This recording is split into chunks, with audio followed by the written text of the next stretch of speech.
اهلا وسهلا بكم في فيديو جديد مع منجز. يلا يا جماعه، النهارده محضر لكم 3 مفاجآت مختلفين، فيهم 6 ولاعات من رونسون باشكال مختلفه والوان مختلفه، والنهارده هنتفرج مع بعض على ال6 ولاعات دول. فتعالوا نشوف، يلا بينا ايه اللي احنا محضرينه لكم. ونبتدي بناحيه اليمين. اولا نقول بسم الله ما شاء الله، وادينا اللايك الجامد للفيديو. لو لسه اول مره تشوفنا ما تنساش تكون مشترك معانا في القناه. ومعانا اول واحده باللون الاسود، جلد ولاعه رونسون تحفه موديل السبعينات، والجلد الخارجي بتاعها اللي هو الجلد اللي احنا شايفينه ده هو من الحاجات اللي بتكون مميزه جدا في الوان الرونسون.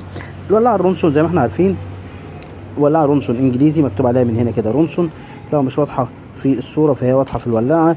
هنا مكتوب انجلاند، ميد ان انجلاند هنا. والموديل ده الموديل بتاع البلف الغاطس اللي بيحتاج ان انت تفك الغطا عشان تملى الولاعه، وبتتملي بصمام الانبوبه العادي جدا، ويفضل الصمام البلاستيك.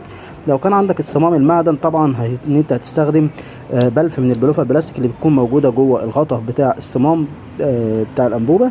تمام. وهتلاقي هنا كده ده خزان الحجاره السبير، وده الحجر بتاعها. وهنا ده كده مكان زياده الشعله وتقليلها. وزي ما احنا شايفين الولاعه شغاله وبكفاءه تمام. شفنا اول واحده معاكم، تعالوا نحطها كده على جنب ونشوف تاني واحده معانا في الكوليكشن الجامد ده. تاني واحده معانا من رونسون باللون باللون بنفسجي، لون من الالوان القليله يا جماعه. ونجرب مع بعض. الولاعه شغاله وبكفاءه تامه، ومن اول تكه مفيش فيها اي مشكله. والولاعه برده تانية، لو انت لاحظت ما شاء الله الولاعات دي رغم ان هي مستعمله وعدى عليها زمن طويل، الا ان هي من اول تكه شغاله مفيش اي مشكله فيها. مكان زياده الشعله وتقليلها من المكان دوت. وممكن نعلي الشعله شويه كده بتجربه بسيطه.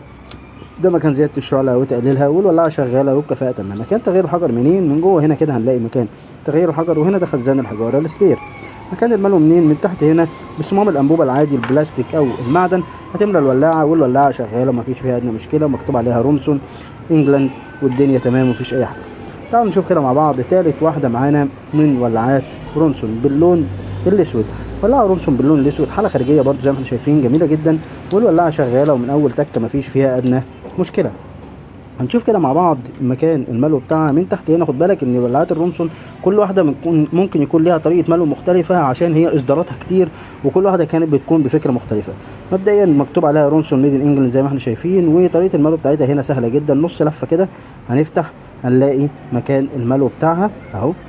ده صمام الملو بتاعها بالانبوبه البلاستيك. تمام. ولو عندك الانبوبه المعدن هتحتاج الغطا بتاع الانبوبه نفسه، تطلع منه الصمام البلاستيك عشان تملى بيه. وهنا كده ده مكان تغيير الحجر، وناقصها خزان حجاره السبير. فكروني اركب لها خزان حجاره سبير، ولكن الولاعه شغاله وبكفاءه تامه مفيش فيها ادنى مشكله. تعالوا نشوف كده مع بعض تالت واحده معانا، لون من الالوان النادره جدا، لون بينك، لون جميل جدا وممتاز. والولاعه شغاله وبكفاءه تامه مفيش فيها ادنى مشكله. مكان الملو بتاعها من تحت كده هنا هنلاقي صمام الملو بتاعها ببلف الانبوبه البلاستيك العادي او المعدن مفيش اي مشكله. مكتوب عليها هنا رونسون ميد ان انجلاند زي ما هو واضح بالنسبه لنا. زياده الشعله وتقليلها من المكان ده كده. وهنلاقي هنا كده ده مكان تغيير الحجر، وهنا ده خزان الحجاره السبير. والولاعه شغاله وبكفاءه تامه مفيش فيها ادنى مشكله.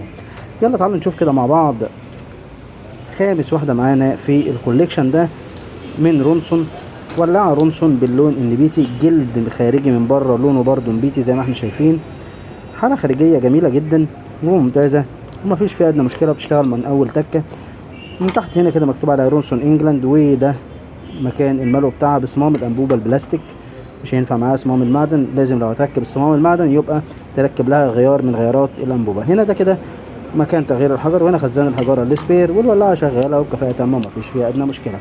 تالت واحده معانا هنشوفها النهارده هي الولاعه الرونسون اللي باللون النبيتي. ولاعه رونسون باللون النبيتي، اللون الكحلي اسف يا ربي. ولاعه رونسون باللون الكحلي برضو عليها الكفر الجلد الخارجي زي ما احنا شايفين.